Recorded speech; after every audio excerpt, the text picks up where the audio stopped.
আর বিড়াল হচ্ছে এমন বলু শরীরের ভিতরে এমন এমন ক্ষুদ্র ক্ষুদ্র আল্লাহ রাব্বুল আলামিন শ্বাস রেখে দিয়েছেন, যে ক্ষুদ্র ক্ষুদ্র শ্বাসগুলোর কারণে আল্লাহ রাব্বুল আলামিন এমন কিছু উপসর্গ দিয়ে রেখেছেন, উপসর্গ দিয়ে রেখেছেন, জিন দেখলে ভয় পেয়ে যায়, দুষ্ট জিনেরা সামনে আসতে সাহস পায় না। এজন্য বিড়াল যদি আপনি বসেন, এটা লাভের কারণ হবে। বের হও, তুমি আসো, পশম লাগতেছে, গুছাবো আমি। হ্যাঁ তাড়াতাড়ি, যেখানে মুখ দেখা যাবে না সেখানে লুকাবে।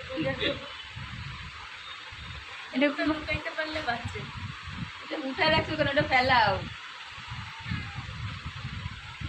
নাও, এত আটকে উঠকে যে সাতক্ষীরা টাটক্ষীরা ঘোরায় একাকার করি, তখন তো কেউ কেউ কেউ কেউ কেউ দেখো মো